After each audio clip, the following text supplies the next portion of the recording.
Boa tarde, amadas inteligências da Escola de Campeões, aprendendo a aprender. Avançando com a leitura deste maravilhoso livro, Economia Internacional, Teoria e Prática, autores Armando João Dalla Costa e Elson Rodrigo de Souza Santos, editorial IBPEX. Avançaremos com as nossas leituras sobre a história do Sistema Monetário Internacional. Capítulo 7º, Sistema Monetário Internacional e reflexos sobre o Brasil. Como o Brasil se insere nessa conversa?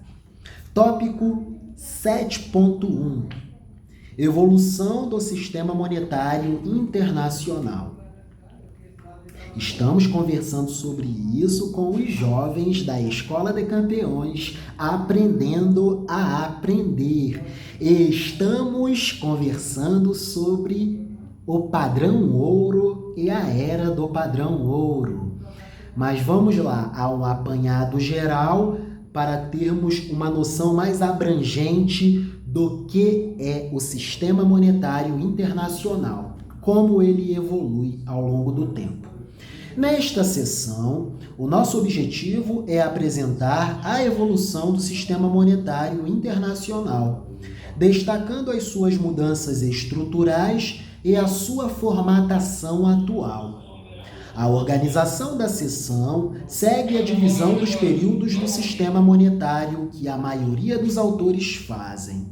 O primeiro período é baseado no padrão ouro, que nasce naturalmente em idos de 1870-1880, com a sua adoção pela maioria dos países, e termina com a eclosão da Primeira Guerra Mundial, 1914-1918.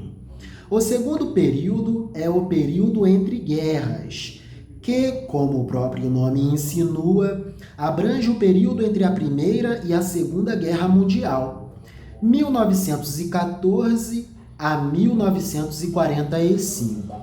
O terceiro período é Bretton Woods, 1945 a 1973, que consiste no sistema acordado e pactuado pelos vencedores da Segunda Guerra Mundial para reconstruir o sistema monetário internacional e dar suporte à reintegração da economia mundial.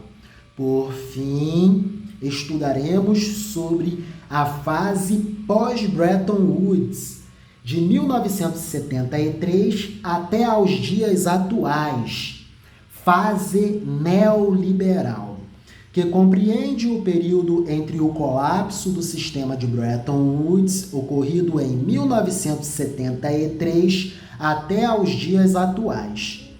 A base dessa explicação é inspirada no livro Globalizando o Capital, ou Globalização do Capital, ou Capital Globalizado. A História do Sistema Monetário Internacional, de Barry Eisgren, 2008, um dos mais consagrados autores desse sistema.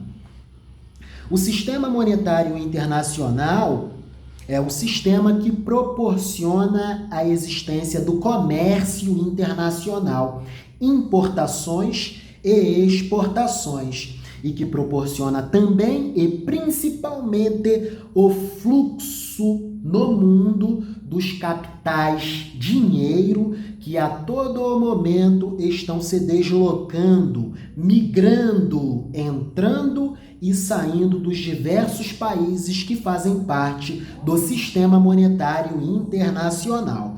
No momento, estamos conversando com os jovens da Escola de Campeões sobre o padrão ouro e a era do padrão ouro. Para fecharmos essa introdução com chave de ouro, vamos entender sobre as funções da moeda. A moeda é o conceito, o dinheiro é a forma, o que a gente vê em circulação ou como saldo na nossa conta bancária é o dinheiro, porque o dinheiro é a forma e a moeda é a abstração, a moeda é o conceito. Funções da moeda: unidade de conta, meio de troca e reserva de valor. Moeda é moeda porque tem essas três funções: unidade de conta, meio de troca e reserva de valor. Unidade de conta dá parâmetros para comparar diferentes preços de bens e serviços. Por exemplo, este livro custa R$100. Pelo fato de existir a função da moeda chamada unidade de conta, podemos precificar esta mercadoria. Meio de troca.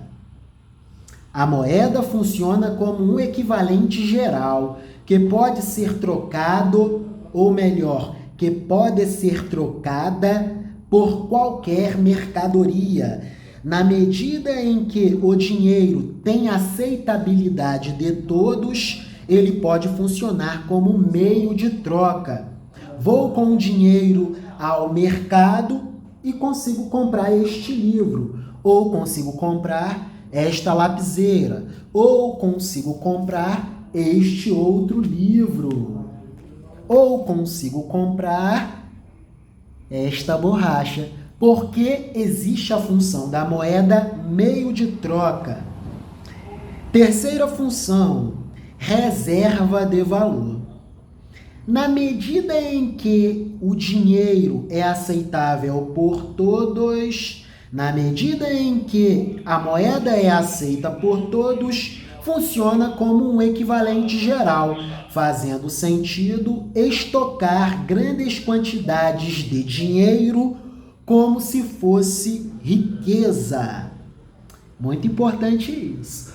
Hoje, no tempo do padrão neoliberal, em que a moeda é moeda crédito, temos sistemas financeiro e bancário completamente sofisticados. Estamos muito distantes do padrão ouro e da era do padrão ouro. Nessa época, na época do padrão ouro e da era do padrão ouro, não fazia sentido guardar dinheiro.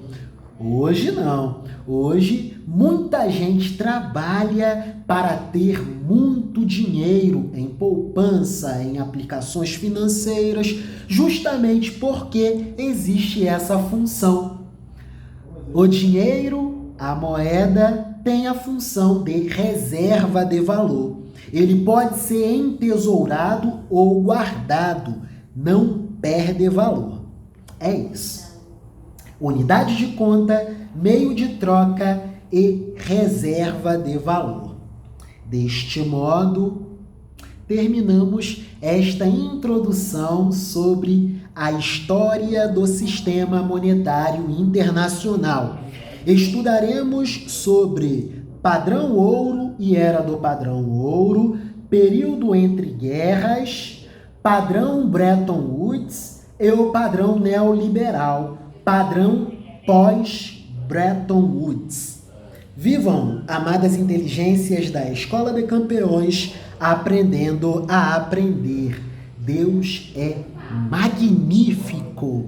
Amém? Glórias a Deus e aleluias.